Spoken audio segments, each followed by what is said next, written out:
Sean bienvenidos a esta quinta jornada de debate del ciclo de conferencias organizadas por la Asociación Misionera de Derecho Administrativo en el marco de las medidas APSO dispuestas por el Ejecutivo Nacional, Provincial y Municipal, de la mano de las gestiones encabezadas por nuestro presidente, el doctor Matías Forés, y de los colegas del Instituto de Derecho Administrativo del Colegio de Abogados de la provincia de Corrientes. Ofrecemos a los colegas administrativistas este ciclo de charlas. Me honra en particular presentar a ustedes al presidente de la Asociación Argentina de Derecho Administrativo, el doctor Pablo Gutiérrez Colantouro, quien nos hablará del rol preventivo de las administraciones públicas. El doctor Gutiérrez Colantouro es titular de un extenso y prolífero currículum, es abogado por la Universidad de Belgrano, especialista en Derecho Administrativo y Administración Pública por la Universidad Nacional de Buenos Aires, obtuvo su grado de diplomado en estudios avanzados de doctorado por la Universidad de San Pablo en Madrid. Es conferencista, ponente, organizador de congresos y jornadas y eventos científicos. Profesor en distintas universidades del país y Latinoamérica en carrera de posgrado. Es autor de los libros de Derecho Administrativo del Comahue, capítulos Neuquén y Río Negro, y del libro Administración Pública, Juridicidad y Derechos Humanos. Es coordinador de las obras colectivas Gestión Pública, Ambiente y Desarrollo Sostenible, y del control judicial de la actividad administrativa en Neuquén.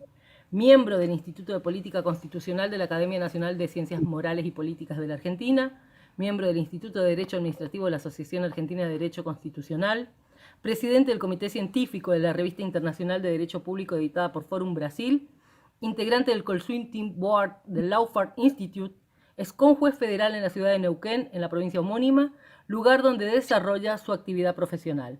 Es, para la Asociación Misionera de Derecho Administrativo, un gran honor presentarlos y los dejo con ustedes. Muchísimas gracias.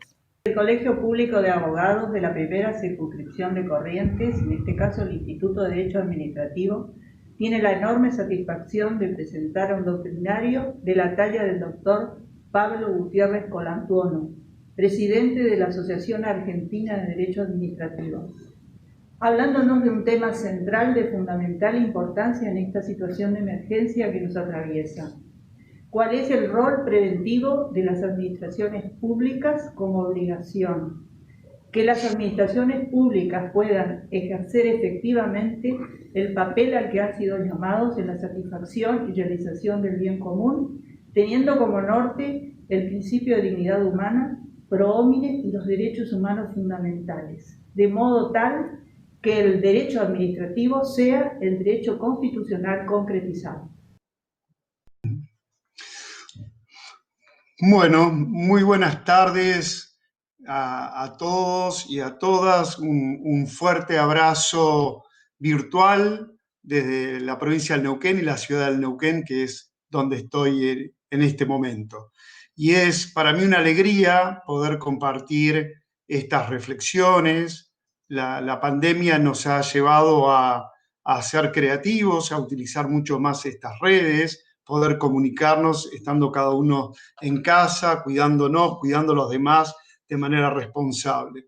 Yo quiero agradecer, recién estaban quienes organizaron este evento y la posibilidad de poder estar entre todos hoy compartiendo estas reflexiones, especialmente al doctor Matías Forés, a la Asociación Misionera de Derecho Administrativo, al Instituto de Derecho Administrativo del Colegio de Abogados de Corrientes, a los técnicos con quienes ayer y hoy hemos estado probando para ver si esto salía bien desde mi estudio, que es donde estoy en este momento tratando de empezar a compartir con ustedes algunas reflexiones. Estamos también por el canal de YouTube, también yo alcanzo a ver el chat, las preguntas, vamos a ir intentando responder a medida que vamos hablando. Voy a ir leyendo algunas consideraciones o reflexiones que ustedes puedan ir haciendo según lo que vamos a ir conversando y tratando de compartirles algunas ideas.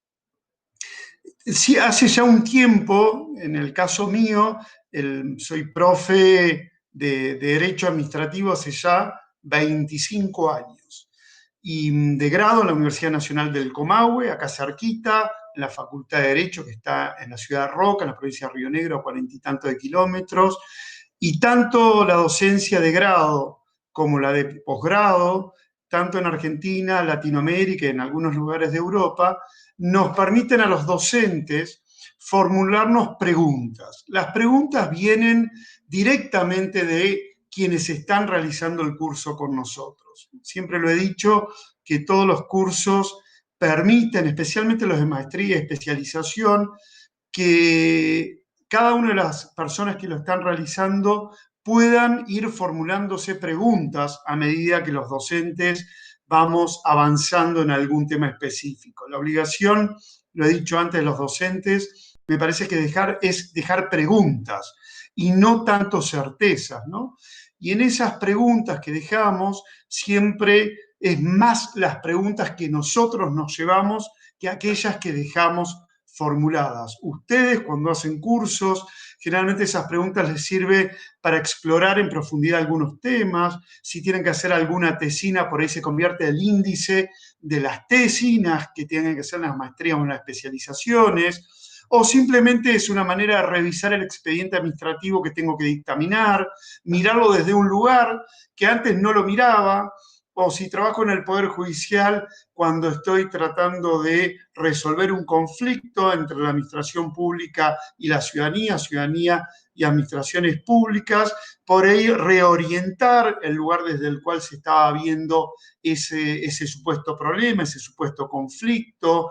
También sirven estos cursos para que quienes ocupan los cargos de legisladores y legisladoras puedan también revisar cuál es la matriz de regulación del derecho administrativo, el cual, permítanme, si bien ustedes lo saben igual que yo, permítanme enfatizar que es un derecho local, ¿no? Que es un derecho que las provincias lo tenemos en plenitud, tanto en lo procedimental como en lo procesal. También para quienes ejercen la abogacía a nivel de profesión liberal, permiten estos cursos reperfilar, replantearse algunas maneras de llevar adelante los procesos administrativos. Y para quienes ejerzan la docencia, la investigación, bueno, estos cursos me parece, como decía al principio, nos permiten seguir formulándonos preguntas, porque las preguntas muestran inquietudes. ¿Cuál es la pregunta o las preguntas que yo quisiera compartirles a ustedes?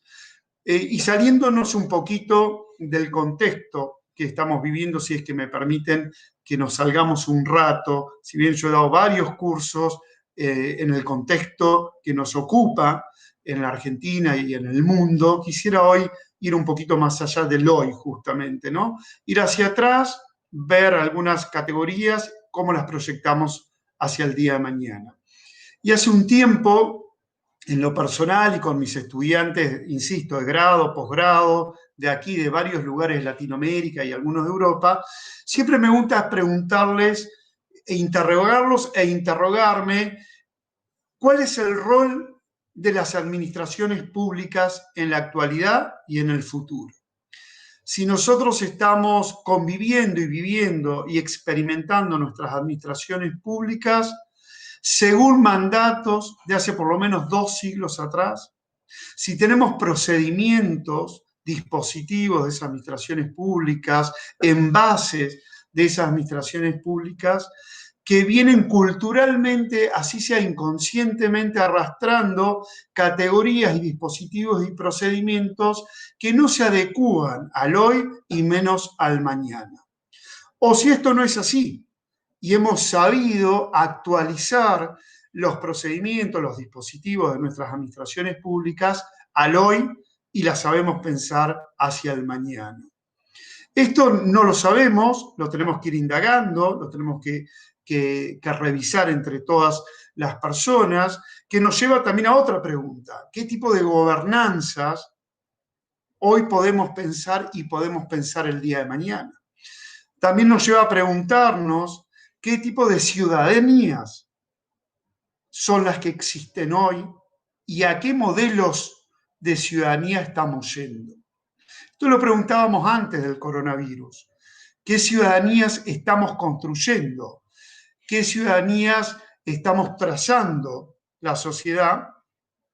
Porque esas administraciones públicas, si ven que hay una ciudadanía distinta, y las administraciones públicas, igual que yo, ustedes saben, que tiene por finalidad satisfacer el bienestar general de esas ciudadanías, necesariamente, si las ciudadanías vienen trazando nuevos parámetros, pues las administraciones públicas necesariamente van a tener que enderezar sus acciones, sus actividades, sus funciones hacia la satisfacción de esos nuevos bienestares generales, de esos nuevos intereses públicos. Por el momento vamos a dejarlo ambiguo, todo lo que estoy diciendo, y si se me permite, la licencia de, ustedes me dirán, mira, Pablo, me parece bastante desordenado como empezaste, pues la idea es ser desordenado para ver si en conjunto podemos ir ordenando este desorden que a priori empieza a aparecer. Porque si lo damos de la manera que habitualmente lo dábamos, ordenadamente, veo difícil interpelarnos desde estas preguntas que le acabo de formular y otras preguntas más que nos vamos a ir formulando. En concreto, ¿cuál es el rol o cuáles son los roles de las administraciones públicas en el actual constitucionalismo? ¿Cuáles creemos que serán los roles de la administración pública en el constitucionalismo inmediato futuro? ¿Habrá un nuevo constitucionalismo? ¿Será un constitucionalismo distinto el latinoamericano, el argentino, que el constitucionalismo europeo, que el constitucionalismo norteamericano? ¿Tiene alguna incidencia esta referenciarnos en tanto administraciones públicas a un constitucionalismo europeo, constitucionalismo latinoamericano, un constitucionalismo norteamericano, o no tiene sentido? Si el derecho administrativo es un derecho administrativo eminentemente local, ¿cómo pienso a mis administraciones públicas? ¿Las pienso desde lo local? ¿Lo pienso desde lo nacional? ¿Lo pienso desde lo regional? ¿Las pensamos desde lo global? ¿Hablamos hoy de globalización o hablamos de multilateralismo? Y no son expresiones dichas al pasar. Yo se las dejo como para que ustedes después puedan ir reflexionando, ¿no? Pero mucho se ha escrito sobre un derecho administrativo global, ya vamos a bajar a algo más concreto, tenganme un poquito más de paciencia, pero es el derecho administrativo global el que queríamos hablar, es un derecho administrativo multilateral. ¿El derecho administrativo local ha perdido el carácter de local en algún punto? ¿O ha sido que ese carácter de local ya no es un carácter que lo define? Esto ya ha sido dicho en parte por Agustín Gordillo hace mucho, mucho tiempo en sus libros, ¿no? Lo cierto es que tenemos que vivir entre la teoría y la práctica, pero la teoría nos va llevando, conduciendo con preguntas, desde la práctica a crear nuevas categorías. Tenemos claro qué es local. Sí tenemos que saber que esa mirada local del derecho administrativo está en una apertura ¿hacia dónde? Hacia el mundo, hacia el mundo que yo prefiero llamar de la multilateralidad antes del espacio global del derecho administrativo. Prefiero hablar en el sentido de un derecho administrativo multilateral. Esto para que lo tengamos presente, que se puede cuestionar, por supuesto, todo lo que digo es absolutamente cuestionable y es una opinión de entre tantas opiniones tendrán ustedes para ir un poco escarbando, ¿no? Revisando. Recuerden, ya vamos a llegar a las administraciones públicas actuales y hablar del hoy, ¿eh? Recuerden que el derecho administrativo, si uno lo mira en retrospectiva, ha sido estudiado hace mucho tiempo en funciones como muy básicas, ¿no? Que era, recuerdan, el servicio público, el poder de policía y la actividad de fomento, actividades típicas del derecho administrativo. Fue muy estudiado, luego aparecieron otras categorías dentro de estas funciones y ustedes también la conocen, ¿no?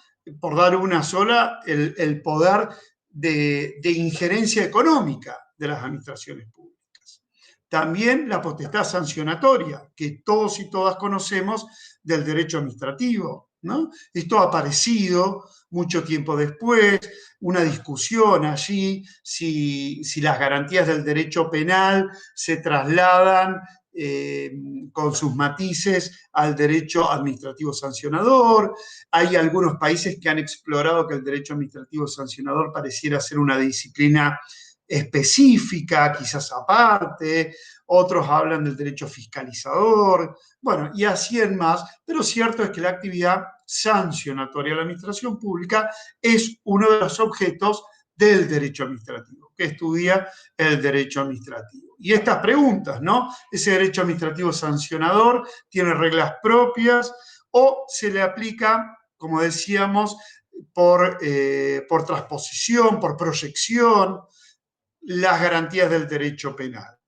Y en ese caso, ¿cómo se aplicaban? Matizadamente. ¿Cómo aplicaba la independencia, la imparcialidad y otras garantías? La irretroactividad y así en más.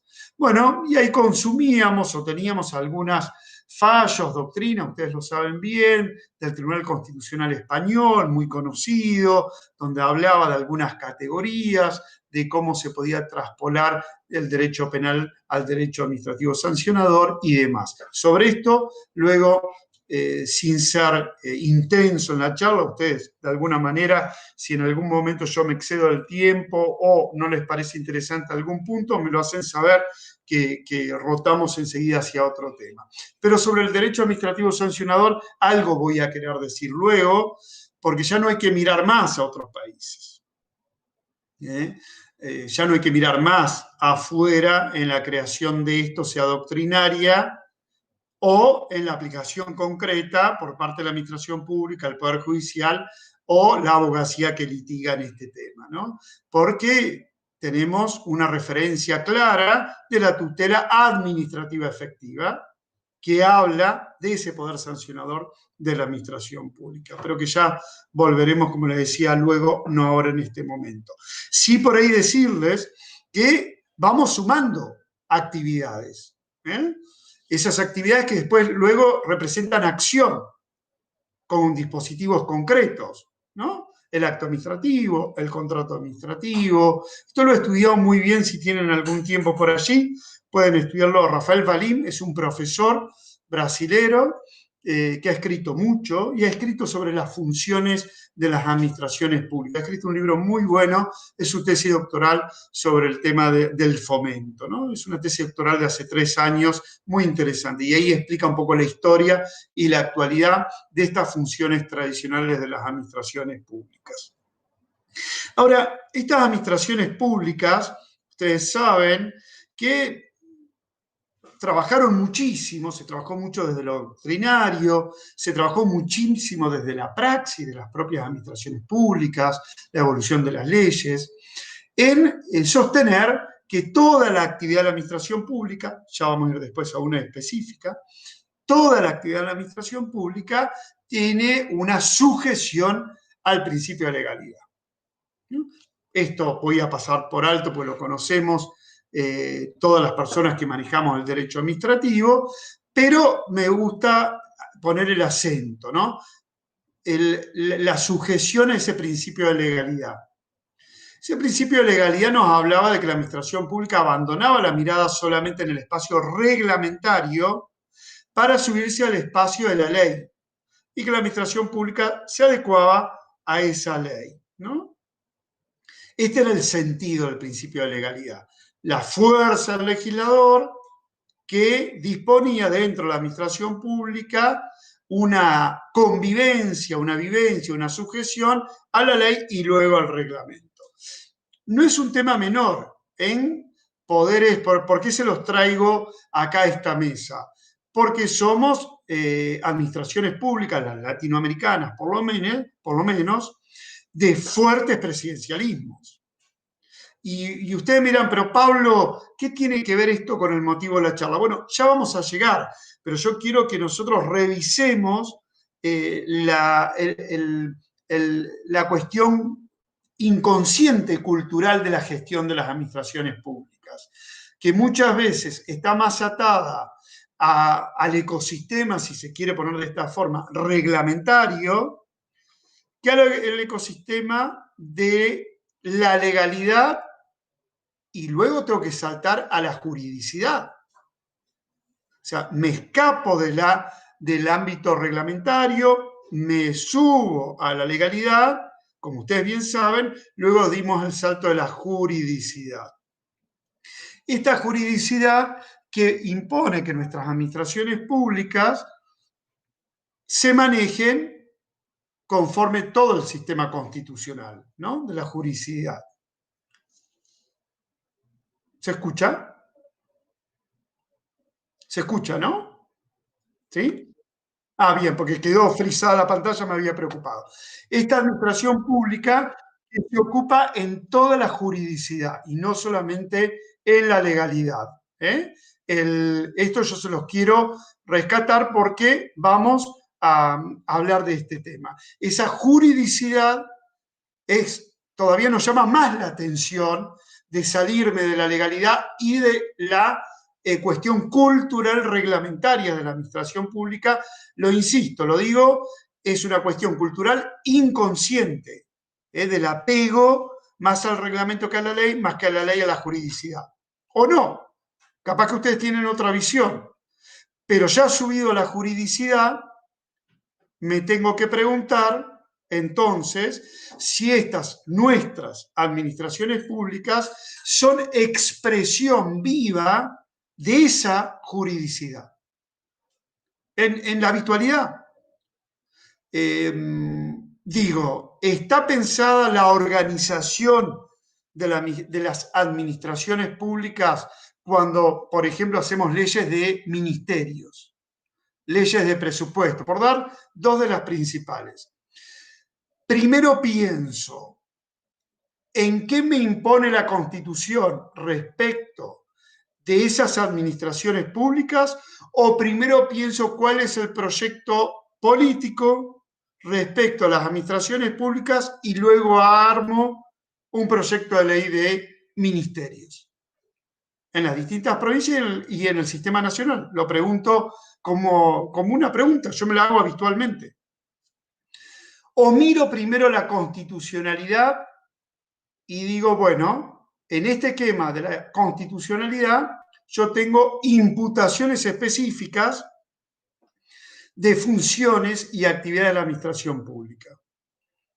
Y voy a llevar a cabo, en concreto, un proyecto político de gobierno, si se me permite, desde la constitucionalidad, porque esta constitucionalidad me marca la juridicidad de esa fuente del derecho, del acto administrativo, el contrato administrativo, etcétera, etcétera, etcétera, ¿no? Esa es una pregunta que yo les quería compartir también. Si pensamos dos leyes muy importantes de presupuesto y la de gabinete, que se dan en todas las administraciones una vez que cambian los gobiernos en general o dentro del propio mandato, si están pensadas desde esa juridicidad. A eso me refiero cuando quiero hablar de una nueva gobernanza, en parte. Si hablamos de una juridicidad, interpela la constitucionalidad a esas administraciones públicas. Y las administraciones públicas expresan constitucionalidad, legalidad y actividad reglamentaria. En ese orden.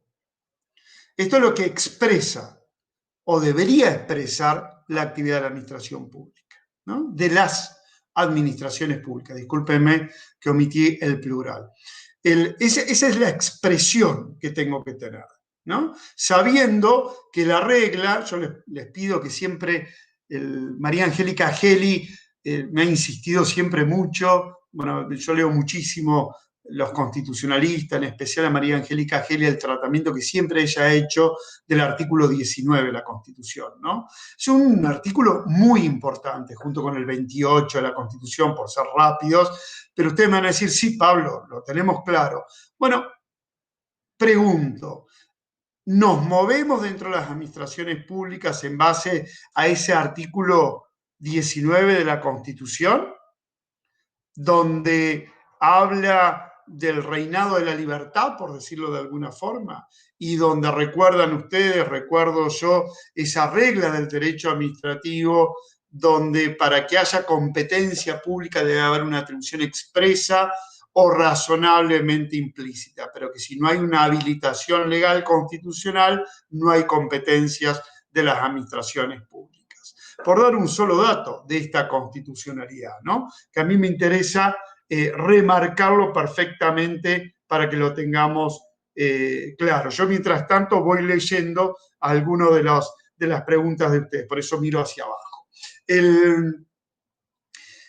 Esa constitucionalidad que expresa o debería expresar las administraciones públicas no es la misma constitucionalidad hoy, luego de 1994, ustedes lo saben, que la constitucionalidad anterior de esas administraciones públicas. Con esto que les quiero intentar que reflexionemos.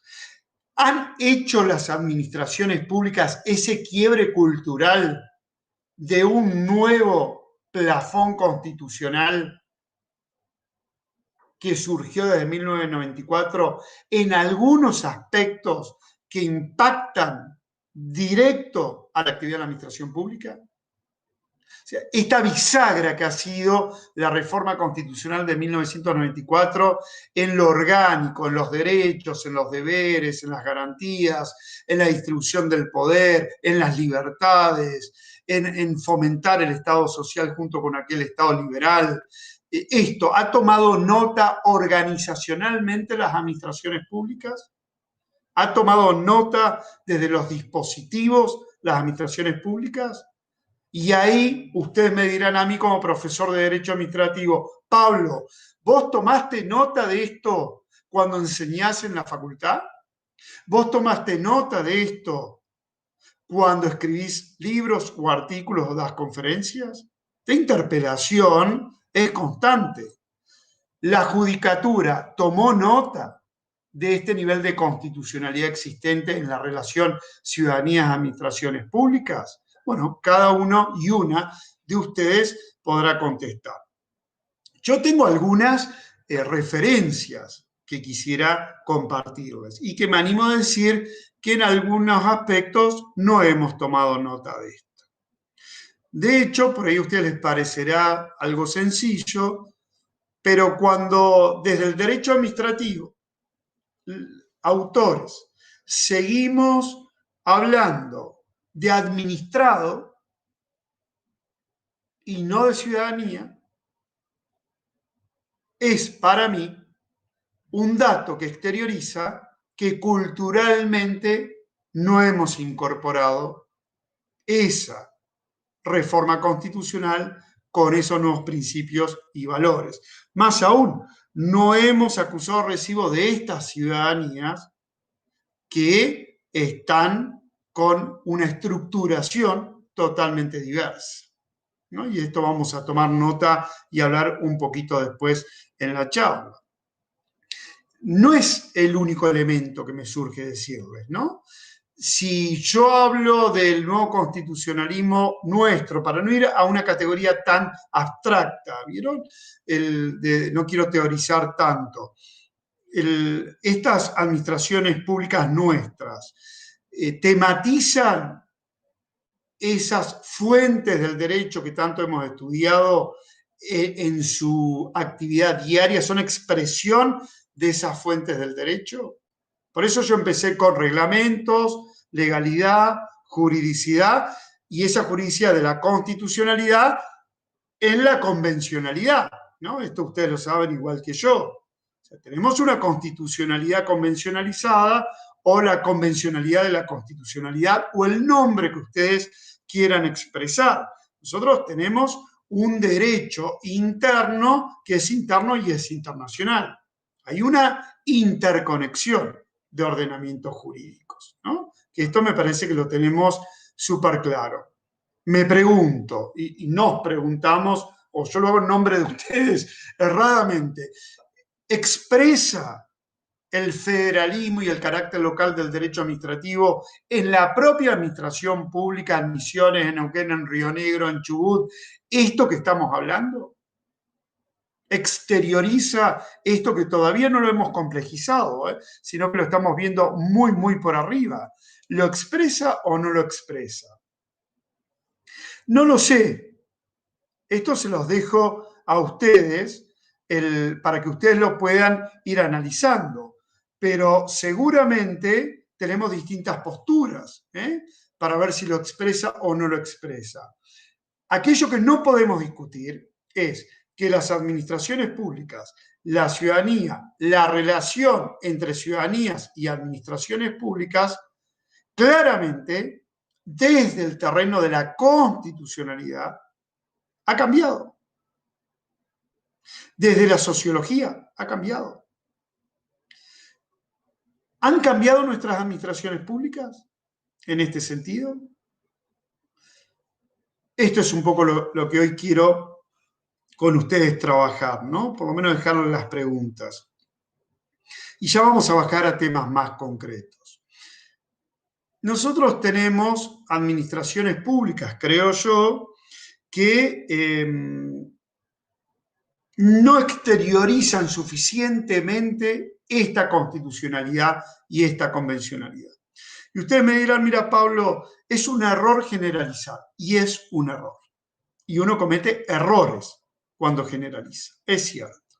Pero tengo esa sensación que muchas veces las administraciones públicas se han olvidado de esta exteriorización de este entramado constitucional y convencional, ¿no? Porque lo primero que tendríamos que ver, y capaz que ustedes lo han visto, son administraciones públicas con dispositivos heterogéneos y no homogéneos. Porque yendo a lo constitucional y no a lo convencional, si ustedes rápidamente leen la Constitución, van a detectar sujetos, personas, circunstancias de esas personas, especialmente tratadas por la Constitución, es decir, con una especial protección. Y esa especial protección tiene que ver con sectores vulnerables, con una relación despareja, como es la de consumidores usuarios, que estamos tratando de proteger a la parte más débil, los principios propios del medio ambiente, que son distintos a otros principios, por solamente dar algunos, ¿no? Ustedes lo saben bien que hay muchos más sujetos o situaciones de vulnerabilidad que toma la Constitución. Mi pregunta es, los procedimientos administrativos internos de nuestras administraciones públicas, los dispositivos, ¿son dispositivos que reflejan esta diversidad constitucional y social ciudadana o son homogéneos? Pues si son homogéneos, por ejemplo, el procedimiento administrativo, que sea el mismo procedimiento administrativo para un recurso o reclamo administrativo de una persona con discapacidad que una persona sin discapacidad. Por dar un rápido ejemplo de una convención que tiene determinado rango convencional y constitucional. Pero más allá del rango, lo que nos interesa hoy es que esa convención ha impactado directamente en la administración pública, que por ejemplo le ordena salirse de la mirada, si se quiere, medicinal, que fue una etapa, o de salud, que fue una etapa ya dejada atrás mucho tiempo de cómo miró la discapacidad, a mirar la discapacidad desde el plano social.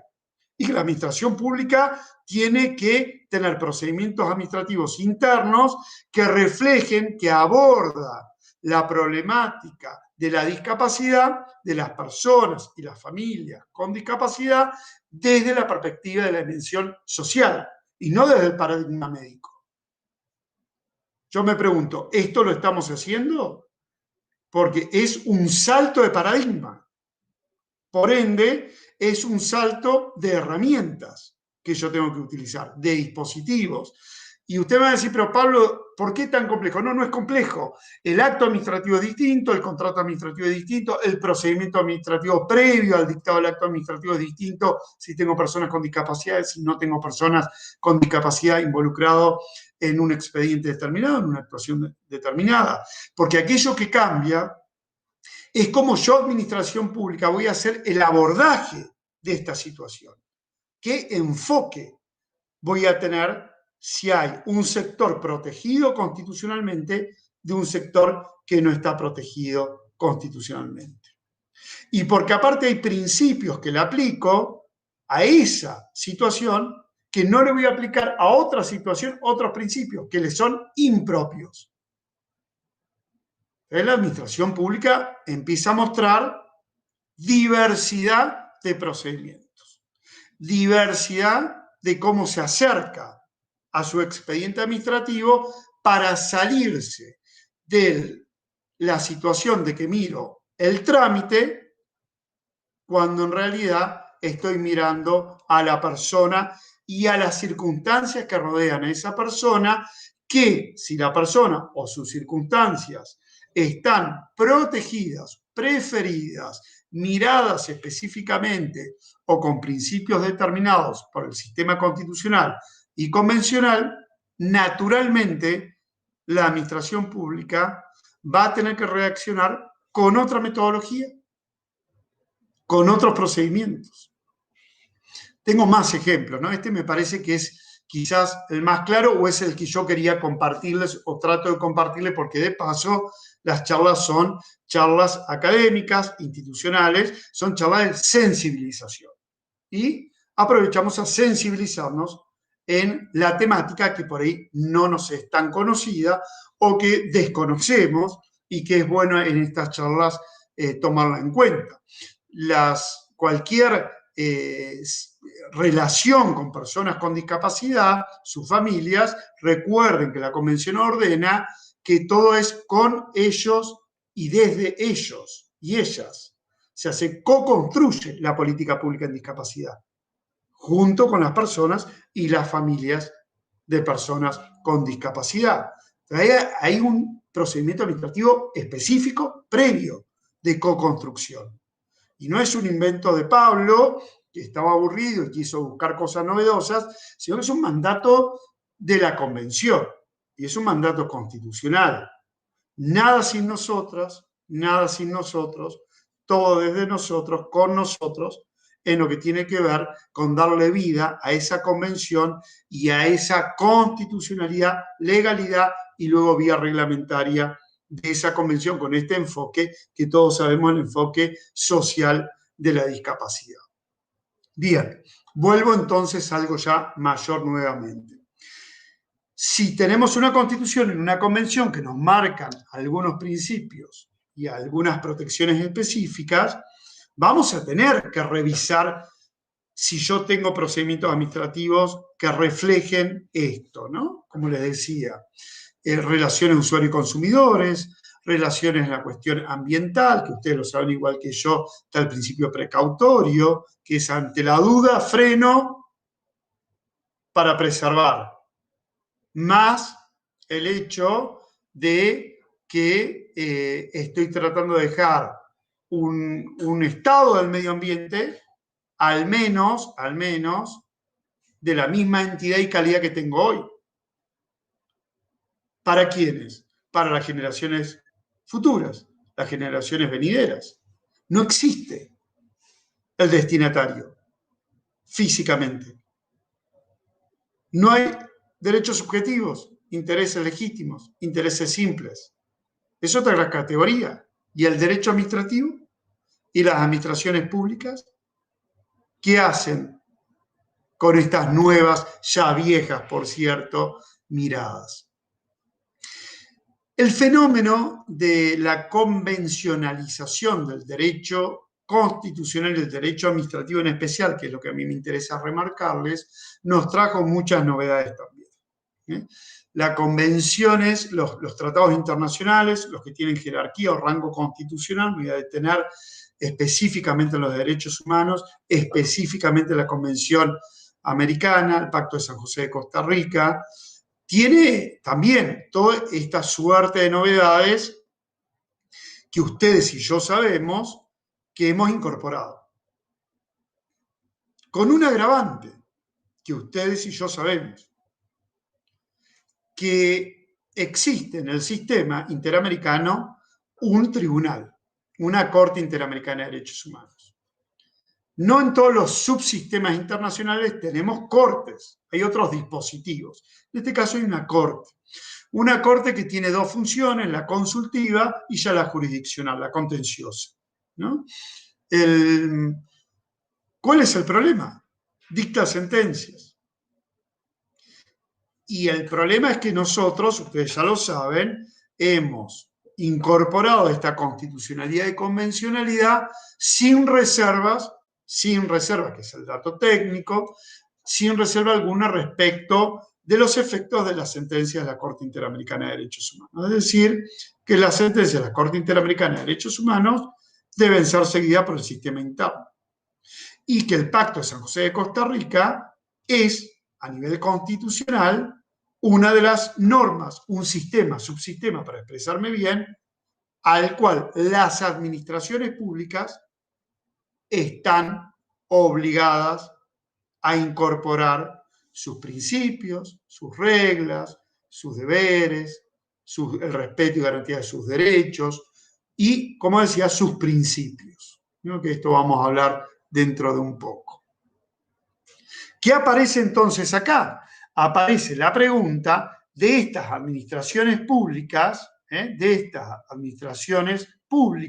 ahí leo desarmar las barreras, perdón, que me detenga, ¿no? Pero voy leyendo lo que ustedes van escribiendo, decisiones interdisciplinarias, por supuesto, de todo esto estamos hablando, ¿no? De todo esto. Ahora, me pregunto, ¿está la administración pública preparada desde el derecho administrativo para trabajar interdisciplinariamente? ¿Es el derecho una disciplina a mí no me gusta la expresión operadores, pero bueno, quienes de alguna forma estamos dentro de las administraciones públicas, de la abogacía, tenemos la cuestión cultural de trabajar interdisciplinariamente? Bueno, ustedes contestarán, cada uno o cada una.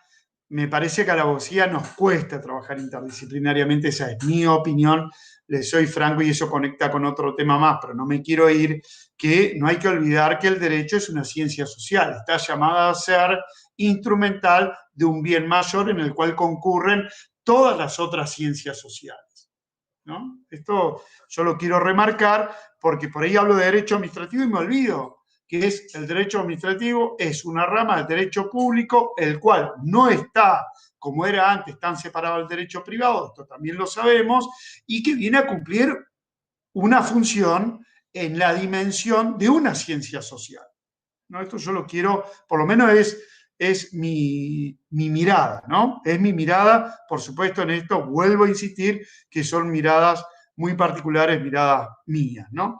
Entonces, vuelvo al tema de las administraciones públicas y esta convencionalidad del derecho administrativo. A mí me gusta decir eso, la convencionalidad del derecho administrativo.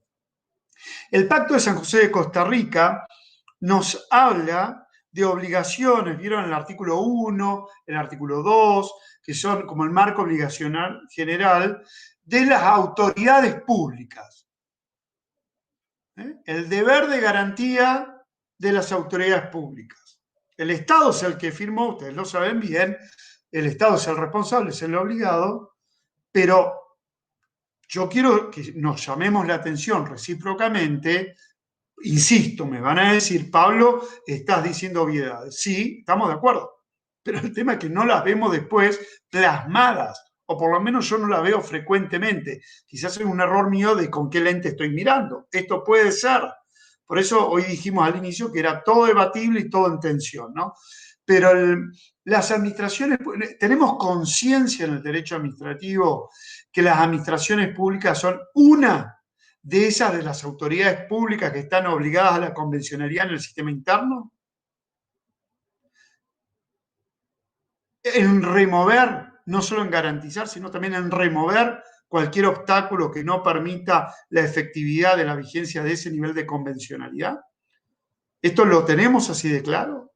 Las administraciones públicas, en su caminar diario, tienen incorporado que son una de las autoridades públicas que deben incorporar preventivamente, de buena fe, subsidiaria y complementariamente.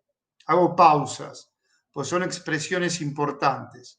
Son principios y mandatos del sistema interamericano, pero subsidiaria, complementariamente, de buena fe, preventivamente, incorporar estas obligaciones del Pacto de San José de Costa Rica, al igual que las otras obligaciones constitucionales.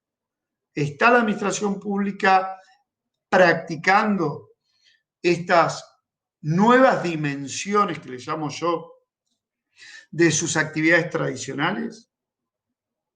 Y ahí aparece, a mi criterio, la función de la prevención, la actividad preventiva de las administraciones públicas. ¿Es una actividad preventiva? ¿Es una función? ¿Es un principio orientador? Yo se los dejo para que lo sigamos pensando.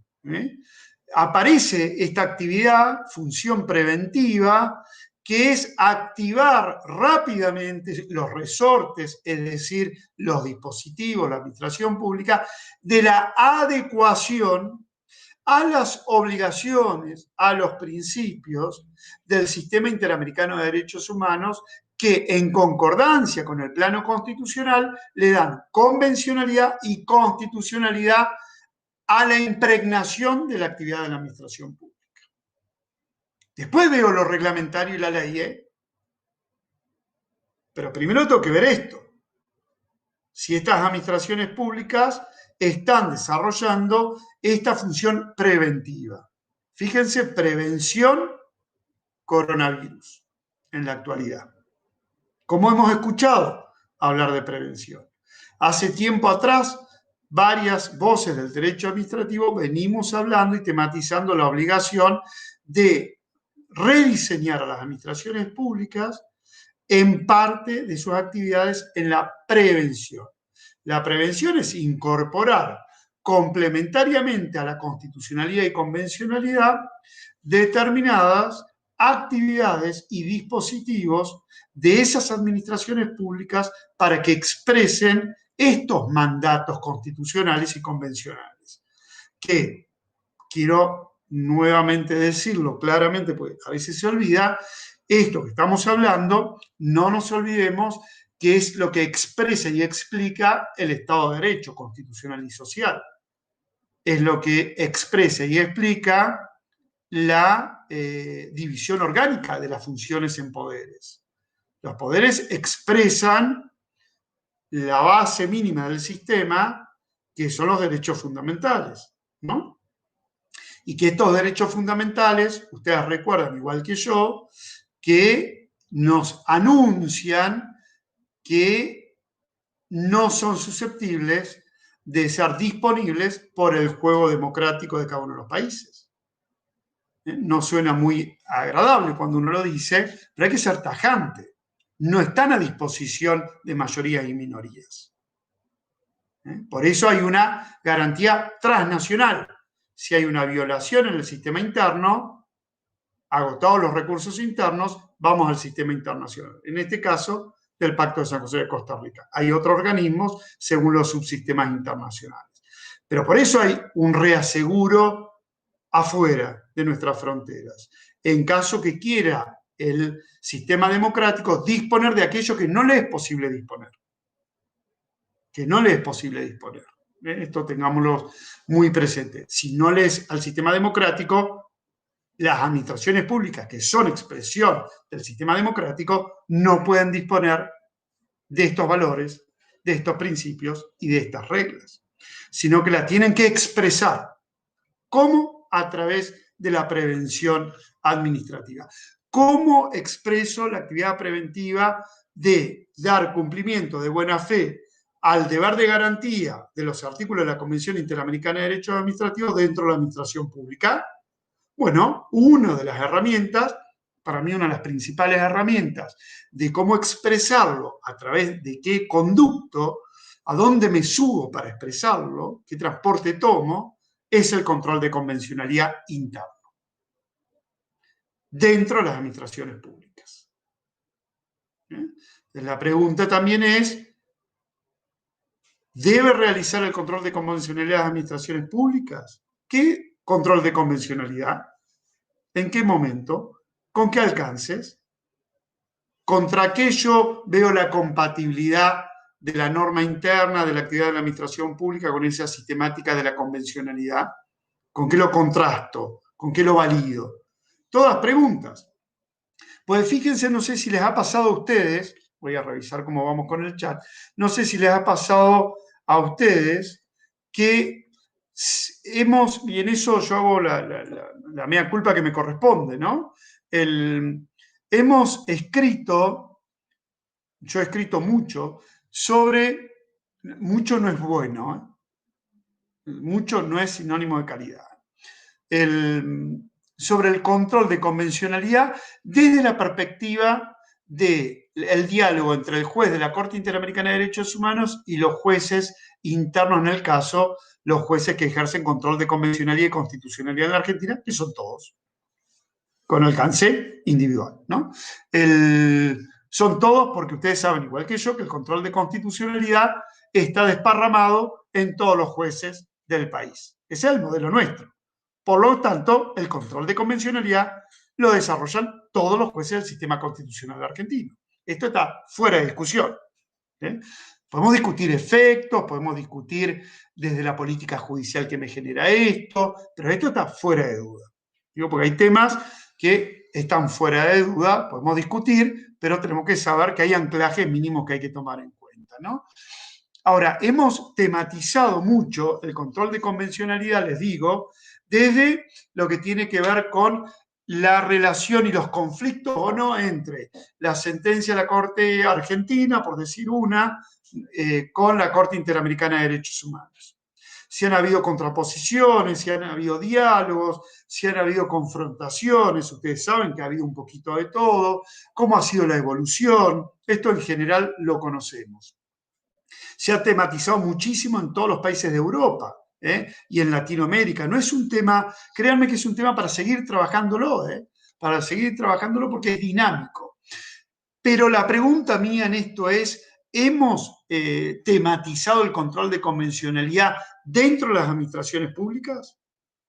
Y otra pregunta, ¿lo hemos tematizado diciendo si puede ejercer o no el control de convencionalidad según pueda o no ejercer el control de constitucionalidad de las administraciones públicas por aquella doctrina de siempre de la administración pública que no puede declarar inconstitucional una norma? Lo recuerdan por la división de poderes. ¿Lo hemos tematizado desde ese lado o nos hemos olvidado de tematizarlo desde esto que les vengo diciendo, que es la actividad preventiva, es decir, la complementariedad? Si yo tengo que la administración pública es uno de los poderes del Estado, autoridad que debe aplicar el Pacto de San José de Costa Rica, de acuerdo al principio de buena fe, subsidiariedad y complementariedad, no veo la necesidad de discutir los puntos de choque entre las administraciones públicas y ese control de constitucionalidad convencional tal cual se venía discutiendo en su entonces, sino decir claramente que la administración pública está obligada a irradiar de convencionalidad su actividad de la administración pública interna. Y cuando lo hace, interpreta la norma, el reglamento, la constitución, la convención, y esta interpretación es conforme a la convencionalidad, y en base a esto es que puede aplicar o inaplicar determinada norma sin lugar a dudas por esta falta de adecuación de convencionalidad.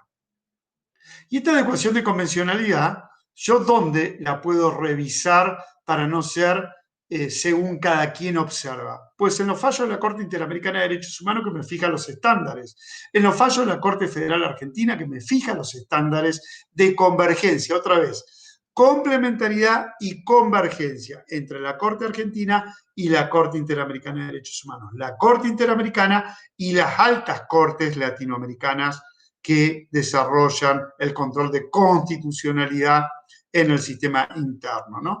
Hay que mirarlo desde la complementariedad.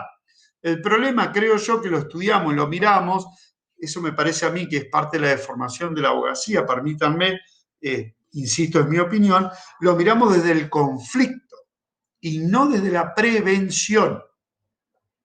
Ahí les doy otro o les linkeo con otro tema.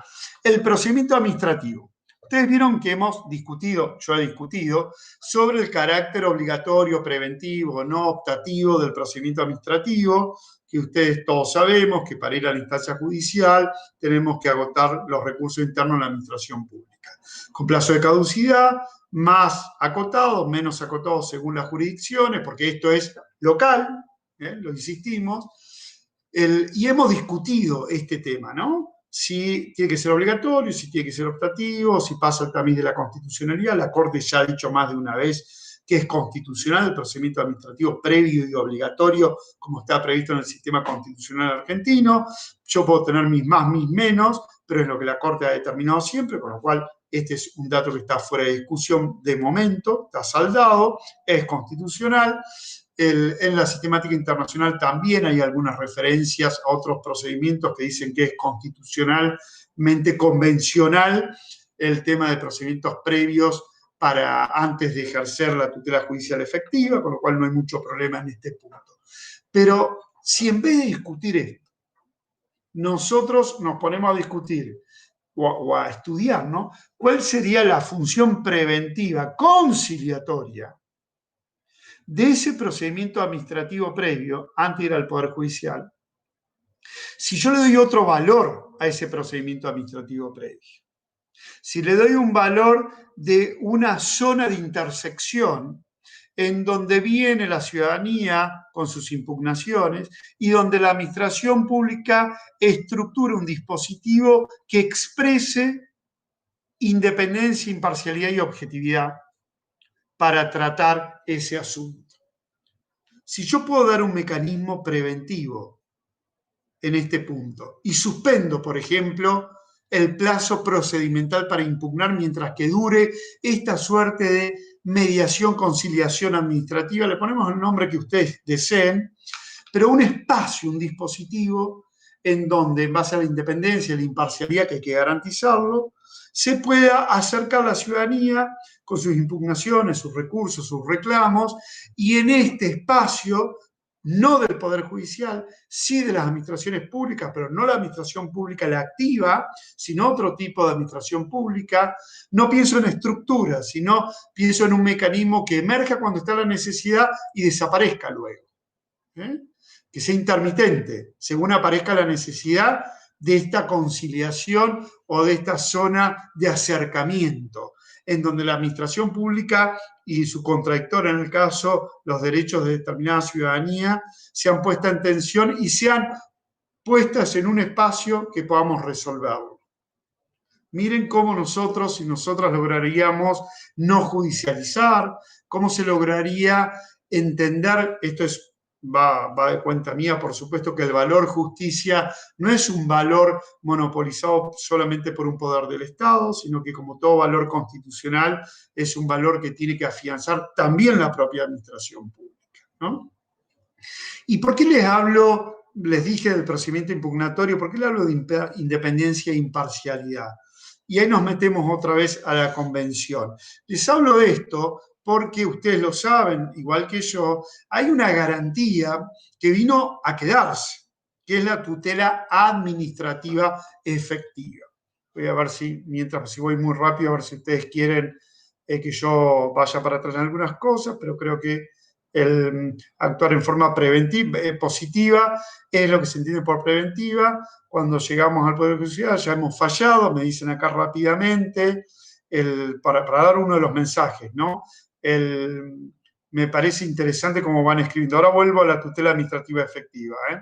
La administración pública interna no ha tomado nota aún, que está llamada a materializar la convencionalidad en su diario quehacer. Si esto es así, miren qué interesante, ¿no? El desafío que tenemos por delante. A mí siempre me gusta ver la parte positiva de todo, ¿no? El gran desafío que nosotros tenemos por delante, ¿no?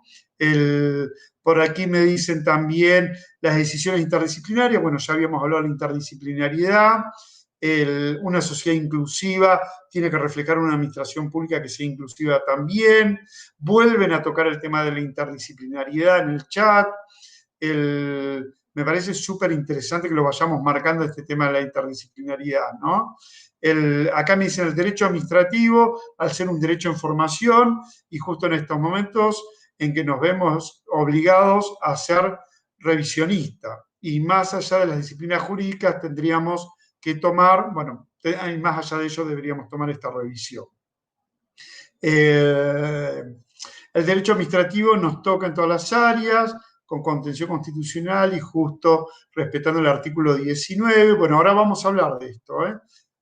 Bueno, yo voy leyendo rápidamente algunos de los mensajes. Podría ser útil también que el funcionario haga el control de razonabilidad, sin lugar a dudas, ¿eh?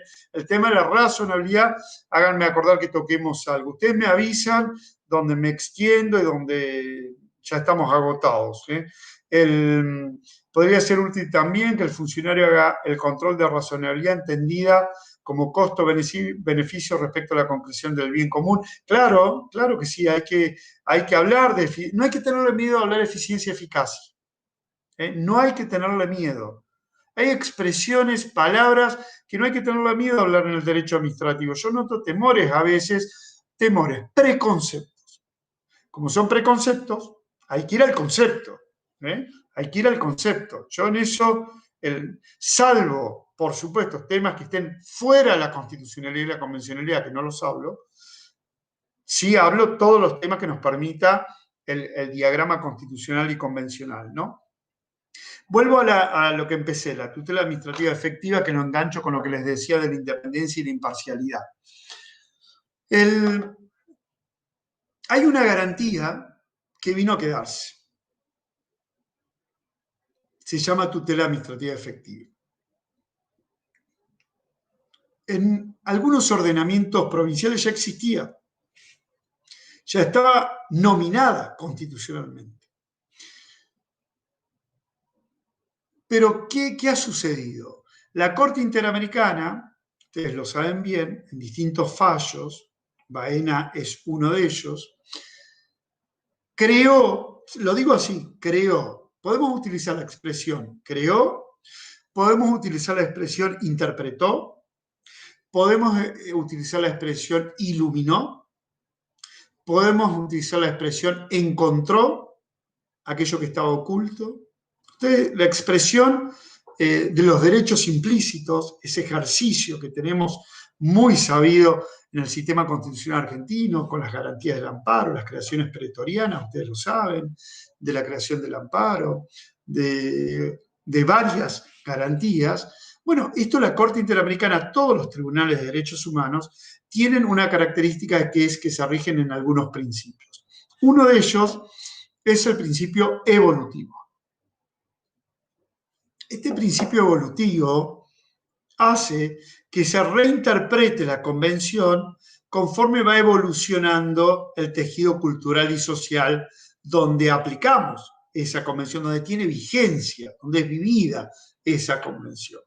Por eso la Corte Interamericana ha ido alumbrando, a nosotros no nos resulta tan raro, insisto, porque cuando yo escucho algunas críticas, digo, pero si nosotros con los derechos implícitos ya tenemos una historia en esto, y con determinadas garantías también tenemos historia de creación jurisprudencial pretoriana en algunas herramientas. La Corte Interamericana, en lo que tiene que ver con el derecho administrativo, el impacto directo del derecho administrativo, ha revisado, ha reinterpretado el artículo 8 del Pacto de San José de Costa Rica, les decía en el caso Baena, que luego ha sido traspolado hacia el derecho administrativo interno con la Corte de Justicia Argentina, con el caso Astorga Brach y el caso Los Isser.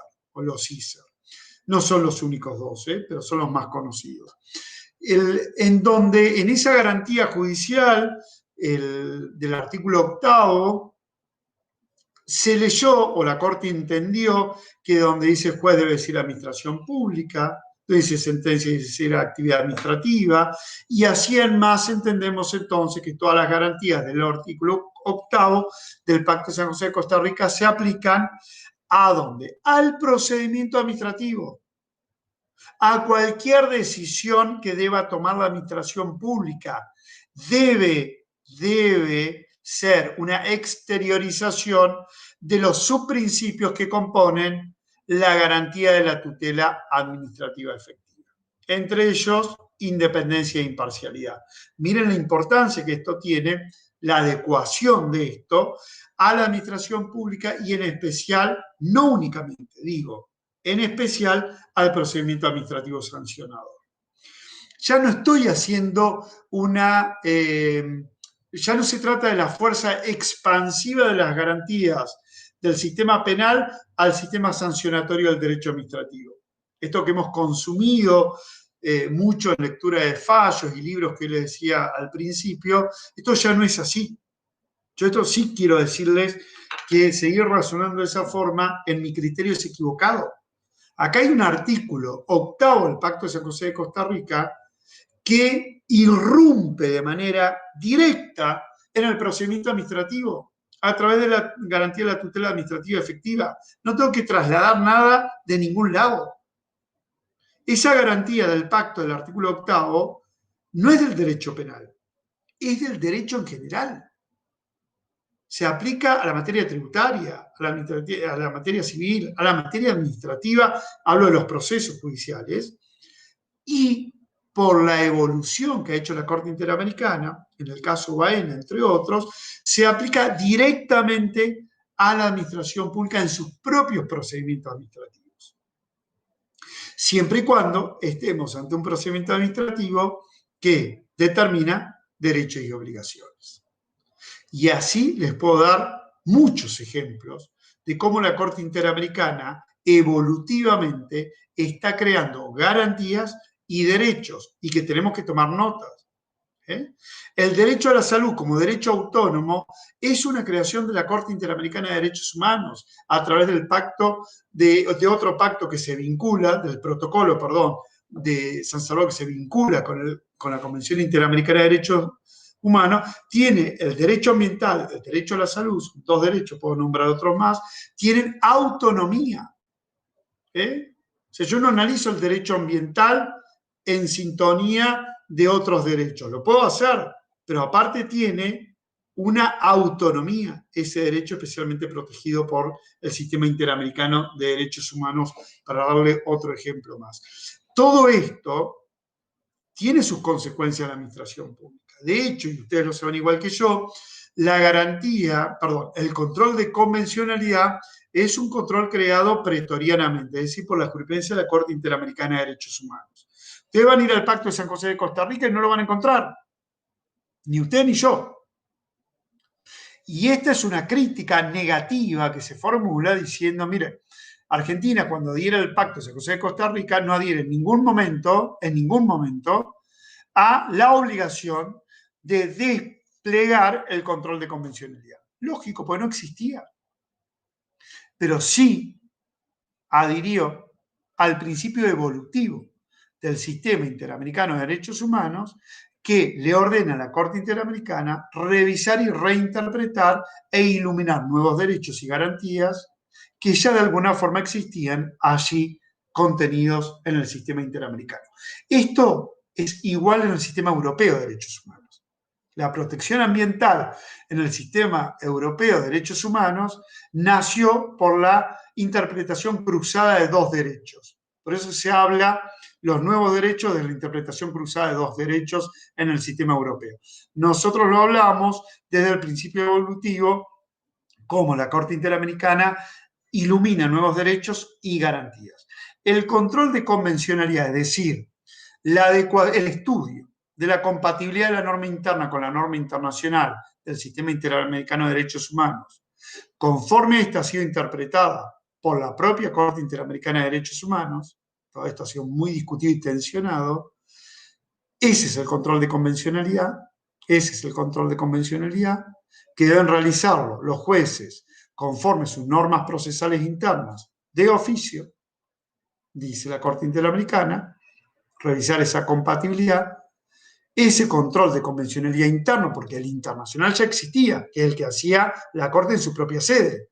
El control de convencionalidad interno es, en mi criterio, una garantía, como es la acción de inconstitucionalidad.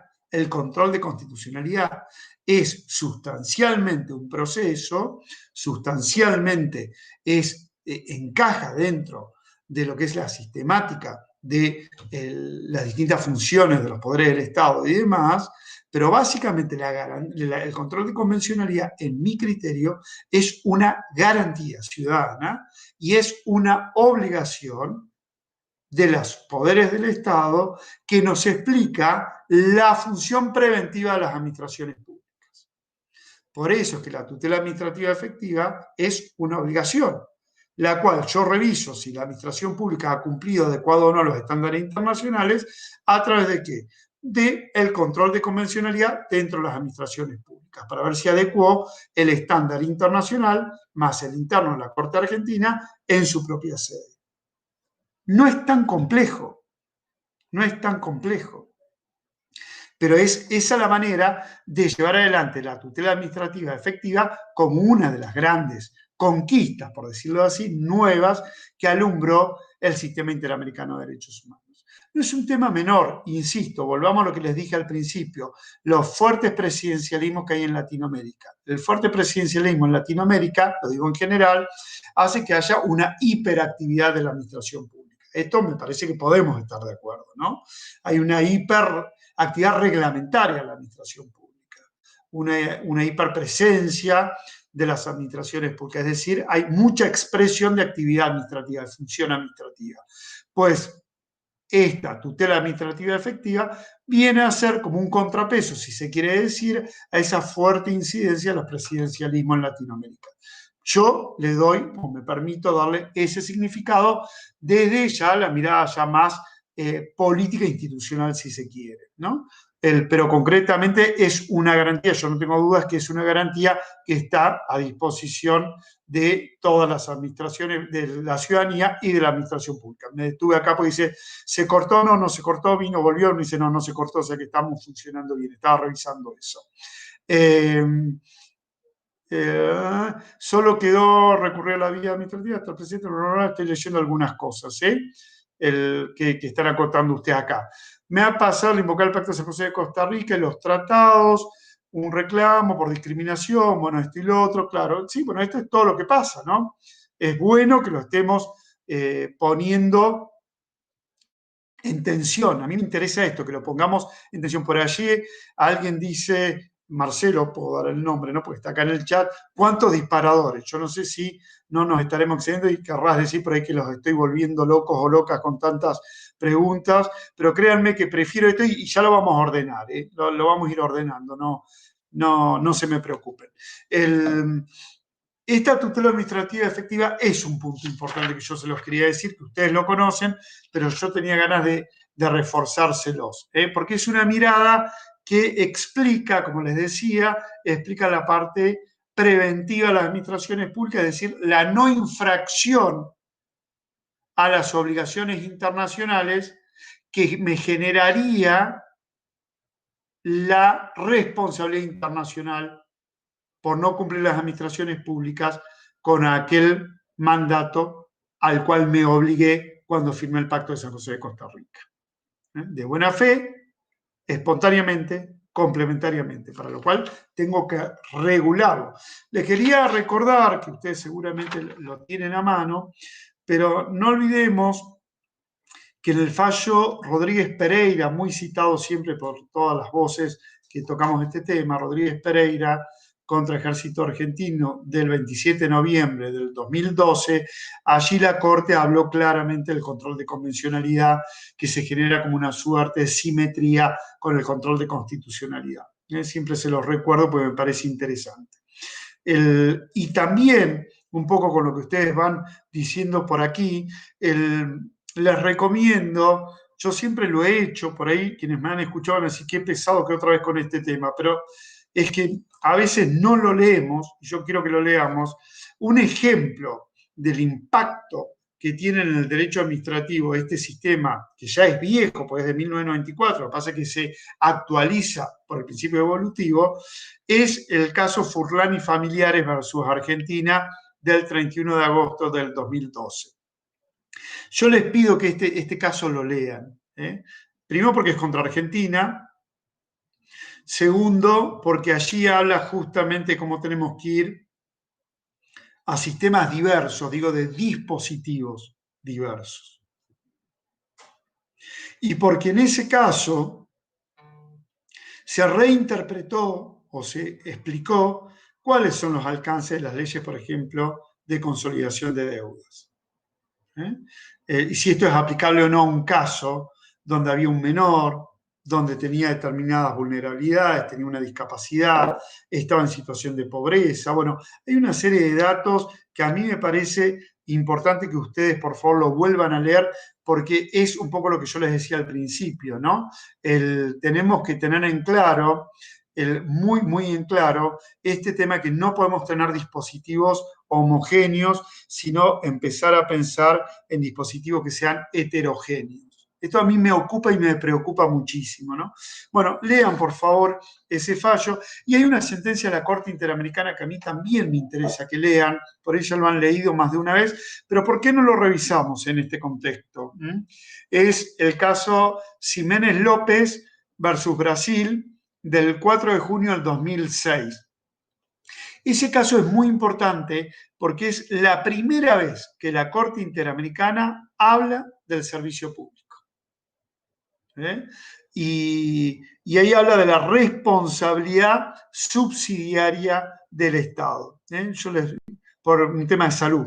Les pediría que lo revisen, me parece que allí hay algo importante para que ustedes puedan analizar, sobre todo con la nueva ley de responsabilidad del Estado a nivel nacional, federal, donde se acuerdan que el Estado no es responsable ni subsidiariamente por el hecho de los concesionarios, bueno, esto que ustedes saben. Bueno, fíjense el estándar que fija en caso de Ximénez López versus Brasil, la Corte Interamericana en el tema salud, a ver qué les parece, si les hace ruido o no con esta disposición del sistema interno de responsabilidad, el sistema federal de responsabilidad del Estado. Nada, eso trato siempre de ponerlo a mano para que ustedes lo puedan leer.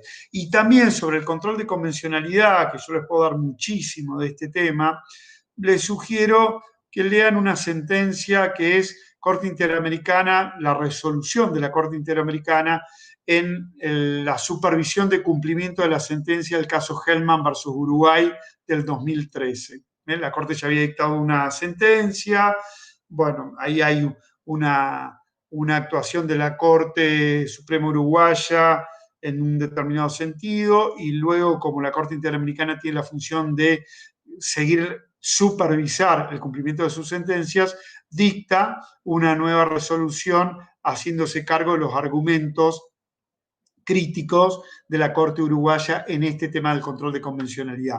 Yo, para no marearlos, pero me parece importante, igual les insisto, no caigamos en el error, no es un error, está mal expresado de mi parte, en la tendencia a que nos ocupemos del control de convencionalidad desde el conflicto, desde la judicatura. Veámoslo desde la complementariedad que yo les decía, ¿no? De la espontaneidad de la administración pública de adecuar su comportamiento a los estándares convencionales y constitucionales. A lo sumo, discutamos luego si pueden aplicar o no una norma o un reglamento por ser inconvencional. Yo soy de los que piensan que sí. Que eso es parte del control de convencionalidad en el sistema interno de las propias administraciones públicas y explica el rol de prevención de las administraciones públicas, ¿no? Tal cual lo hemos dicho. El caso Los Císar, que les mencioné, el 2012 en la Corte Argentina, el caso Astorga Brach 2004, como verán, son todos casos que ustedes conocen, que son muy conocidos, pero que a mí me gustaría que por ahí ustedes le peguen una revisada, por supuesto, el resonado caso de la Corte Argentina, Ministerio de Relaciones Exteriores y Cultos, sobre informe de sentencia dictada en el caso Fontevecchia, del 14 de febrero del 2017, yo lo menciono como Fontevecchia 2, he escrito varios temas o varios artículos sobre este tema, muchos constitucionalistas que saben mucho más que uno han escrito sobre este tema, el que siempre recomiendo leer. Siempre, pero a mí me puedo estar de acuerdo o no, pero siempre me parece muy, muy interesante leer las opiniones de Bianchi, las opiniones de María Angélica Geli, por dar dos, puedo nombrar otros doctrinarios más, ¿no? Y insistirles, para hablar correctamente, que Agustín Gordillo viene insistiendo hace muchas décadas, pero mucho antes de 1994 sobre este tema, ¿no? Agustín Gordillo es alguien que siempre nos interpela rápidamente sobre estos temas. Juan Carlos Casañe ha hablado sobre el principio de legalidad, juridicidad, también ha hablado y ha referido, él ha trabajado también muchísimo en la tutela administrativa efectiva hace mucho tiempo, esto lo hemos leído todos. La diferencia es que ahora es exigible, a nivel convencional y constitucional. Creo que esta es la gran diferencia, si se quiere, y que a su vez, ¿qué entiendo por tutela administrativa efectiva? Pues estoy obligado a tomar cuál es el concepto de la Corte Interamericana de Derechos Humanos en sus distintas sentencias que va dictando sobre el tema, ¿no? Bien. Llegado a este punto,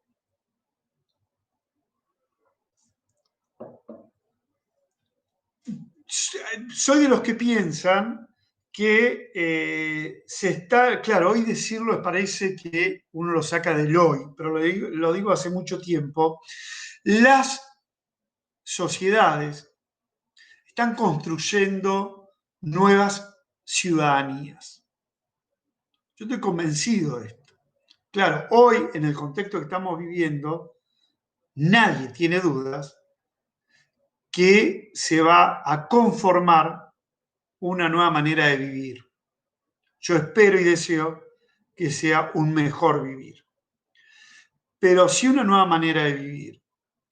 Varios sosteníamos que había que mirar bien en los procesos que estaba haciendo la ciudadanía, porque, como decía al principio, las administraciones tienen que reflejar esa vivencia ciudadana y tener dispositivos que se adecúen por aquello de la satisfacción del bienestar general, ¿no?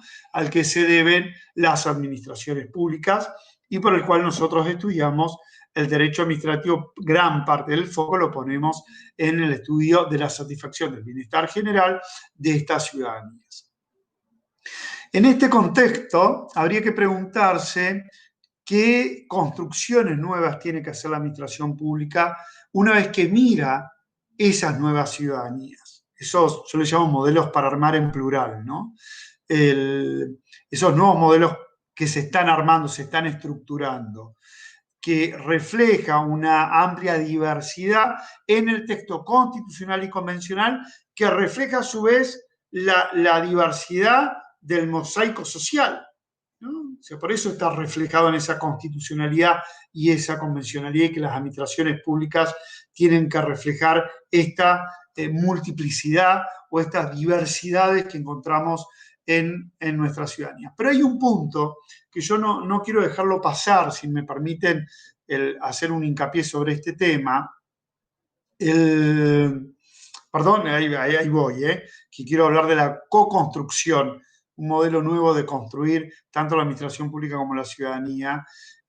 Acá estoy leyendo, bueno, hacen mención a Astorga Brach, de tutela administrativa efectiva, hacen mención a convencionalidad y constitucionalidad. Dice, Bianchi dice que convencionalidad y constitucionalidad ni son, sí, no son lo mismo, pero son primos hermanos. Sí, Alberto Bianchi ha escrito mucho sobre el tema de la convencionalidad y el control de convencionalidad y cómo debe ser su vigencia, efectividad y consecuencia en el sistema interno. Les digo para que sepan esto también. Sí, para mí convencionalidad y constitucionalidad, yo no quería hoy irme mucho a lo teórico, ¿no? Pero constitucionalidad, convencionalidad, sí, al menos son dos herramientas, son dos dimensiones sinérgicas entre ellas, se retroalimentan entre ellas.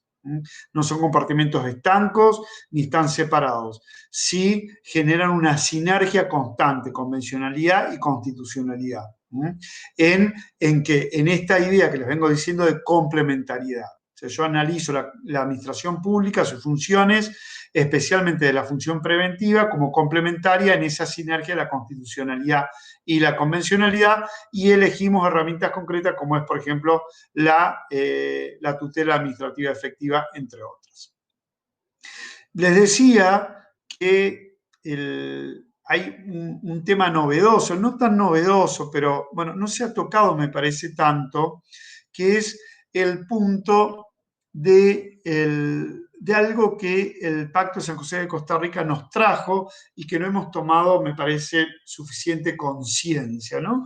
Que es que el Pacto de San José de Costa Rica habla de derechos, ustedes lo saben, de obligaciones a cargo de las administraciones públicas, pero también habla de deberes. ¿Y por qué les pongo el acento en el derecho administrativo cuando habla de deberes? Porque habla de deberes que tenemos cada persona con nuestra familia, nuestra comunidad y con la humanidad toda. Nuestras familias, la comunidad y la humanidad toda. Lo llevo a la pandemia. Esfuerzos compartidos y solidaridad. Son palabras que empiezan a aparecer. La solidaridad es un principio del derecho administrativo. Algunos veníamos discutiendo esto. Ustedes tendrán su propia posición. El esfuerzo compartido que aparece en este contexto, ¿vino a quedarse? ¿Con qué concepto? ¿Con qué alcance? La solidaridad, si es un principio, si es una regla, puede ser reglamentada entre las administraciones públicas. ¿Por qué pregunto esto? Porque el Pacto de San José de Costa Rica, cuando denuncia que todos tenemos deberes respecto de nuestras comunidades, nuestras familias y la humanidad toda, está hablando del anverso-reverso de aquellos derechos y de las limitaciones que tienen los derechos susceptibles de ser reglamentados, que todos conocemos, que esas limitaciones tienen por finalidad la realización de los derechos de la comunidad, la realización de los derechos de la humanidad. Mi derecho individual es un derecho que está en dimensión, un aspecto de ese derecho, un contenido de ese derecho, en algún punto está en dimensión de la perspectiva colectiva y la perspectiva de la humanidad. Esto se conecta con que las administraciones públicas tienen por finalidad satisfacer el bienestar general, el interés público. Aparece en mi criterio una zona de intersección ya exigida, no axiológica, sino exigida desde el plano del Pacto de San José de Costa Rica, en donde con mis deberes humanos, junto con las competencias públicas, correalizamos, cogestionamos la realización del bienestar general. Es un tema, me parece, para abordarlo, para discutirlo, para ver si esto tiene categoría suficiente, pero sí tomemos nota de que aquí hablamos de deberes para la realización de aquellos derechos. Porque hay derechos individuales, colectivos, sociales, de la humanidad toda en la realización, para lo cual tenemos que hablar de deberes que tenemos para con la familia, la comunidad y para la humanidad, ¿no? Y acá me parece que, como les decía, aparece una zona de intersección entre la finalidad de las administraciones públicas y las obligaciones o los deberes de la ciudadanía que se conectan en la realización de ese bienestar general colectivo y de la humanidad toda. Y ahí, bueno, hay nuevas reglas, quizás, nuevas pautas, nuevos principios, nuevas significaciones. ¿Se acuerdan que siempre se estudió que el particular era un colaborador de la administración pública, especialmente cuando lo trabajábamos en la contratación pública? Bueno, hay algo mucho mayor que la colaboración. Es la co-construcción, cogestión de ese bienestar general entre estas ciudadanías, de estos derechos mirados desde otra manera, con esos deberes, y esas administraciones públicas.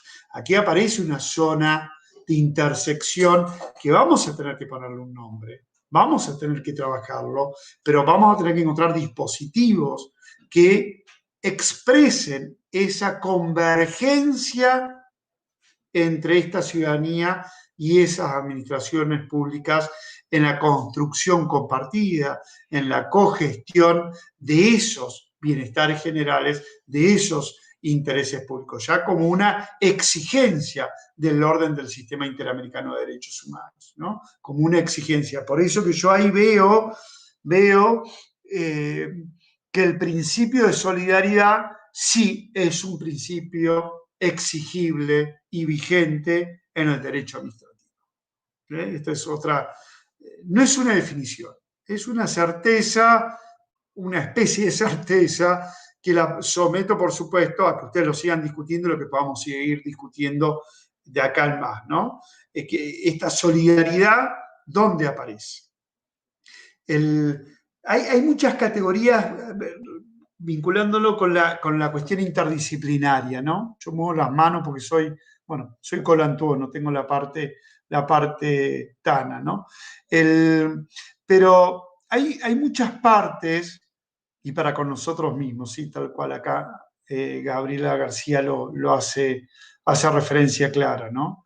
El acceso a la información pública es imperativo. El acceso a la información pública es condición para el ejercicio de los derechos, pero ya deberíamos estar en un estadio nuevo, más avanzado, que no solamente es acceder a la información pública, sino que cuando hay acceso a la información pública, cuando se arma un dispositivo participativo, las administraciones públicas tienen que tomar el resultado de ese acceso y ese dispositivo como un insumo en la motivación del acto administrativo.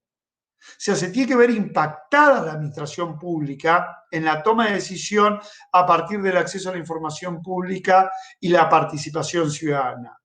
Yo no digo que sea vinculante en cuanto a obligatoriedad de ese resultado, de ese acceso y esa participación. Esto lo podemos discutir y según sean los temas. Lo que estoy diciendo es que una vez que hay acceso a la información pública y que hay participación pública, acá me hablan presupuesto por resultado, bueno, o presupuesto por participación ciudadana, cuando hay una participación ciudadana, porque hay acceso a la información, por supuesto, luego viene el tercer nivel, que es el nivel del impacto, de la influencia concreta de ese resultado de la participación ciudadana como insumo en la toma de decisión. La administración pública se tiene que hacer cargo, considerando la motivación del acto administrativo, decir, argumentar y contraargumentar de por qué va a tomar o no va a tomar el resultado de esta participación ciudadana. No sé si me explico lo que les quiero decir. O sea, nos tenemos que hacer cargo en la motivación de este punto. Bueno, ahí me dicen exactamente, lo leo no porque adhieran, sino porque me quedo tranquilo que lo puedo expresar claramente. Si no, no tiene sentido esa participación previa, ese acceso a la información pública, si esto no se convierte en un insumo en la toma de decisión, para argumentar y contraargumentar. No olvidemos, ahora que digo argumentar y contraargumentar, no olvidemos que hay algunas libertades que son preferidas en el sistema constitucional y convencional, al ser preferida, por ejemplo, la libertad de expresión, la libertad de prensa y demás, hay más. Cuando hay un acto administrativo, una decisión administrativa que los contradice, por decir de alguna forma, o los pone en tensión, se invierte la carga argumentativa. Esto lo digo por la motivación del acto administrativo. En ese caso, la administración pública tiene que hacer mayores esfuerzos argumentales en la motivación para explicar que esa presunción de inconstitucionalidad no está en el caso o cede en el caso por la argumentación que doy, ¿no? Esto lo tenemos que tener bien claro para no olvidarnos también, ¿no? Pero quería ir al tema que les iba a decir de que hay algunos asuntos que nosotros no tocamos. Hay algo muy interesante y que ustedes no sé si han escuchado hablar en este contexto de la pandemia, que se llama la política pública de prevención de riesgos. Las administraciones públicas muchas veces no trabajan en política de riesgo. Los riesgos o la política pública en riesgo es una mirada preventiva, pero no es el riesgo a que suceda solamente un desastre climatológico o el que fuere, sino cómo mitigar justamente los distintos riesgos o factores de riesgo que existen en la sociedad, entre los cuales está, por ejemplo, la vulnerabilidad. Por ejemplo, la vulnerabilidad. No son hechos que se producen, hechos volcánicos, tsunamis, por decir los más conocidos de la naturaleza, sino también hay riesgos que se producen a partir de las vulnerabilidades, las circunstancias que rodean ese vivir en la sociedad, ¿no? Y esta política pública en riesgo, la administración pública que es preventiva, no lo ha elaborado, no lo ha trabajado, para hablar bien, perdón, y es un tema fascinante, fascinante, porque lo conecto con la interdisciplinariedad. Nos trae a trabajar a la mesa la sociología, la antropología, la geografía, por decir algunas de las ciencias, no son muchas más. La política pública en riesgo es un tema que se los dejo, es un lindo tema para trabajar, un lindo tema que conecta con la prevención y que conecta con los temas que venimos hablando, ¿no? Pero bueno, un poco yo lo que quería hoy, estoy releyendo los mensajes para que no se me quede ninguno sin comentarles nada, ¿no? Creo que nosotros y nosotras tenemos que ir a pensar para mí hay que ir a pensar una nueva gobernanza. Vieron que ahora, si uno lee y escucha esto del multilateralismo, no la globalización, y dentro del multilateralismo la cooperación, aparece la cooperación como mecanismo, la cooperación como mecanismo deseable. Aparece la solidaridad en los sistemas internos de las sociedades, de la humanidad, son tomados por los decretos, por los actos administrativos del presidente de la Nación, de los distintos gobiernos provinciales y municipales. Si ustedes van a ver las decisiones administrativas del país, se habla de solidaridad. Se habla también de que es autoridad pública la que tiene que tomar las decisiones que está tomando en una emergencia, con los límites que ya la Corte Interamericana dijo que no se pueden pasar. Se tienen que respetar determinadas garantías, se tienen que respetar determinados estándares en el dictado de emergencia, en el uso de los decretos de necesidad de urgencia. Porque esa necesidad de urgencia y esa emergencia, ustedes lo saben igual que yo, es de la constitucionalidad y de la convencionalidad. El espacio entre autoridad y autoritarismo, ustedes y yo sabemos que es un paso muy breve, muy pequeño, y hay que mirarlo con una lupa siempre, ¿no? Pero esta emergencia, esta necesidad y esta urgencia, decisiones que se toman en el contexto, ustedes la ven también siempre referidas o se hace referencia a la solidaridad. Con lo cual, este derecho administrativo empieza a hablar de multilateralismo, empieza a hablar de cooperativismo, empieza a hablar de solidaridad, empieza a hablar de esfuerzos compartidos, empieza a preguntarse qué administraciones públicas vamos a alumbrar según los nuevos vivires, que como dije, espero que sea un mejor vivir. ¿Qué conductas ciudadanas vamos a empezar a adoptar en el entorno de las ciudades? Las ciudades se van a rediseñar. Vamos a atravesar las vivencias de esa ciudad de una manera totalmente distinta. La sostenibilidad de esas ciudades, en aquellos ODS que fijó Naciones Unidas para el 2030, son ciudades distintas. La intervención administrativa, las limitaciones administrativas van a tener otro contenido. Vamos a tener que alumbrar nuevas formulaciones del derecho administrativo. Pero antes de ahora ya estábamos en esto. Antes de ahora teníamos la necesidad esta de empezar a trabajar sobre un nuevo derecho administrativo que transforme lo anterior para que sea mejor, que tome lo anterior que subsiste en el plano constitucional y convencional y que mire nuevas perspectivas y nuevas dimensiones. Fíjense la importancia de las administraciones públicas, porque desde su faz preventiva y de que la administración pública es una actividad concreta, permanente, directa, dinámica, flexible, es el poder del Estado que naturalmente debería llevar a cabo la función preventiva, porque tiene con qué, tiene los dispositivos para hacerlo. Y esto me parece que hay que estudiarlo. Yo hablo de la prevención en tanto cumplimiento de los mandatos de la convencionalidad del Pacto de San José de Costa Rica. Las obligaciones que le dije que la administración pública tiene en tanto autoridad pública, una de las autoridades públicas que están obligadas de buena fe, subsidiaria y complementariamente a adecuar el sistema interno a la administración pública, derecho administrativo, removiendo los obstáculos, derecho administrativo, según el sistema interamericano y según las decisiones de la Corte Interamericana de Derechos Humanos, que es la intérprete auténtica de ese Pacto de San José de Costa Rica y de esa convencionalidad, ¿no?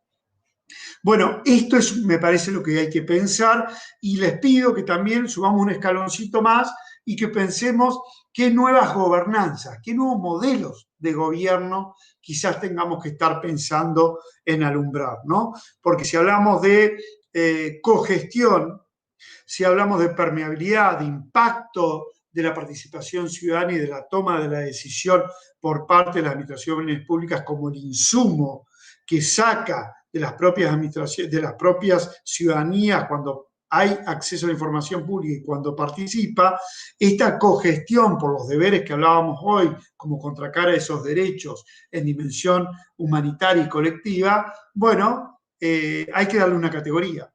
Y dónde y cómo la voy a linkear con la función de la administración pública que tiene por obligación satisfacer este bienestar general. ¿Qué es el bienestar general? ¿Qué bienestar general? Hay uno, hay varios. Tiene que ver con las comunidades, tiene que ver con la multiplicidad de nuestras ciudadanías, tiene que ver con la multifocalidad que tiene esa constitucionalidad, esa convencionalidad en proteger distintos valores. El valor justicia es un valor que vamos a administrar, asegurar y a garantir no solo del Poder Judicial, sino de demás poderes del Estado. ¿Cómo administra, cómo garantiza el valor justicia las administraciones públicas? ¿De qué manera? ¿En qué punto? ¿Con qué mecanismo? Podemos ir a un procedimiento administrativo amigable en el sentido de encontrar una zona de interacción entre esa ciudadanía que reclama, que impugna y esa administración pública que afectó en principio esos derechos de esa ciudadanía en un espacio que sea intermitente y que respete la independencia y la imparcialidad. Tengo que crear otra formulación de una administración pública separada de esa administración pública activa. Son preguntas. ¿Requiere mayor presupuesto? Mucho no. En mucho de lo que les vengo diciendo no requiere nuevos presupuestos, sino requiere que pensemos y repensemos nuevas formulaciones de la administración pública, ¿no? Acá estoy viendo algunas cosas. Dice, será cumplimiento de la parte preventiva. Dice, el bien común solo es posible abordarlo con solidaridad. Es un principio enunciativo. Desde ya, Marcelo, lo decimos sintéticamente. Bueno, miren cómo empezamos a... Yo la verdad que me pongo muy contento cuando veo que empezamos a interactuar y a discutir y a trazar miradas, ¿no?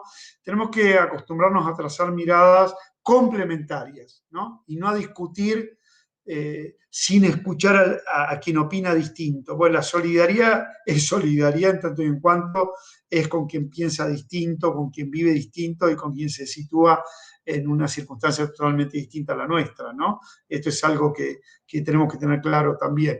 Pero todas estas ideas hay que encorsetarlas, si me permiten esa expresión, en una constitucionalidad y una convencionalidad determinada. Por eso siempre digo que podemos tener muchas ideas, yo puedo tener millones de ideas y cada uno de ustedes también.